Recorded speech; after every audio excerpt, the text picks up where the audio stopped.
মঞ্জু, আমি একটু বেরোচ্ছি, বিকেলের মধ্যে চলে আসবো। তুই একটু ঐশানের খেয়াল রাখিস। ঠিক আছে ম্যাডাম, আমি ওকে দেখে রাখ। আপনি নিশ্চিন্তে যান। চলো বাবু, খেয়ে নেবে চলো। না তাড়াতাড়ি খেয়ে নাও, নাহলে কিন্তু আমি এক্ষুনি মোবাইলটা নিয়ে নেবো। ঠিক আছে, খাবারটা দিয়ে দাও। ঠিক আছে চলো।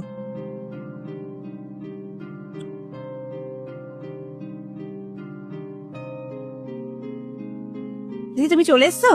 কি বানিয়ে দেবো, চা না কফি? কফি। দিদি, তোমার সাথে না একটা কথা ছিল আমার। হ্যাঁ, কি কথা? বলছি আমার না 1 সপ্তাহ ছুটি লাগবে। 1 সপ্তাহ ছুটি? সব ঠিক আছে তো? আমার এক আত্মীয়ের বিয়ে আছে, সেই জন্য ওখানে যেতেই হবে। আর আমাদের মধ্যে তো এসব আছে, যদি গিয়ে একটু হাতে হাতে না কাজ করে দিই না, তাহলে সারা জীবন ওই নিয়ে কথা শোনাবে। আচ্ছা ঠিক আছে, তুই ছুটি নিয়ে নে, আমি ম্যানেজ করে নেবো।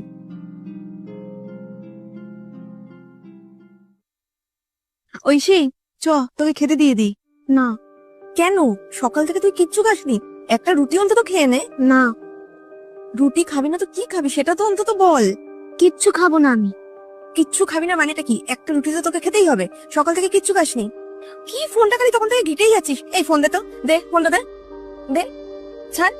সারাক্ষণ খালি ফোনটা নিয়ে পড়ে থাকে। রুটি খাবি, চল রুটি খেলে ফোন পাবি, নাহলে পাবি না। না আরে এই নে, দেখ এটা ম্যাপের এই জায়গাটা দেখ। কি তখন থেকে এটা নিয়ে কি করছিস? দে আমাকে, দে। কি হলো?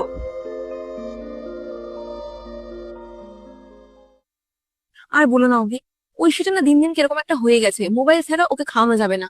আর একটু ছোট থেকে ছোট কিছু কথা বললেই রেগে যায়, রেগে মুখ ফুলিয়ে উঠে চলে যাবে। পড়তে বসে না, পড়তে বসার কথা বললে ও রেগে যাবে। কেন যেরকম হয়ে যাচ্ছে দিন দিন, আমি কিছুতেই বুঝতে পারছি না। কিন্তু হঠাৎ করে এতটা চেঞ্জেস ওর মধ্যে চলে আসলো কি করে? ওটাই তো আমিও ভাবছি, যে এরকম এতটা বদলে গেল কিভাবে। মঞ্জু এর আগে তোমাকে ওর এরকম বিহেভিয়ারের জন্য কোন রকম কোনো কমপ্লেন করেছে? মঞ্জু আমাকে কোনোদিন এসব ব্যাপারে কিছু বলেইনি। আমি বুঝতে পারছি অসুবিধাটা কোথায়। কোথায় অসুবিধাটা? অসুবিধাটা হচ্ছে মঞ্জু। মঞ্জু মানে? আমার মনে হয় আমাদের ঐশী মঞ্জুকে ছাড়া কোনো কিছু করতে চাইছে না। কি বলছো তুমি? মঞ্জুকে ছাড়া কিছু করতে চাইছে না মানে? আমি ওর মা। আমি ঠিকই বলছি, কারণ ও বেশিরভাগটা সময় তো মঞ্জুর সাথেই থাকে। তুমি তো কাজে বেরিয়ে যাও সকালবেলা, কখনো কখনো হয়তো রাত হয়ে যায় তোমার আসতে। এবার যখন তুমি আসো তখন হয়তো ঘুমিয়ে পড়ে। আর সারাক্ষণ কাজ সাথে থাকে, মঞ্জুর সাথে থাকে। মঞ্জুই ওকে খাওয়ায়, ওকে পড়াশোনা করায়, সমস্ত রকম দিক থেকে যত্ন মঞ্জুই করে ওকে। তাহলে ও কার মানবে কথা? মঞ্জুরই তো মানবে। কি বাজে কথা বলছো তুমি। কোনো উলটপালট কথা নাই, এটা আমি ঠিকই বলছি। আর এটা প্রমাণ করার একটা টেকনিকও আছে আমার কাছে। কিরকম টেকনিক? এই ঐশী, এদিকে একটু আয় তো মা।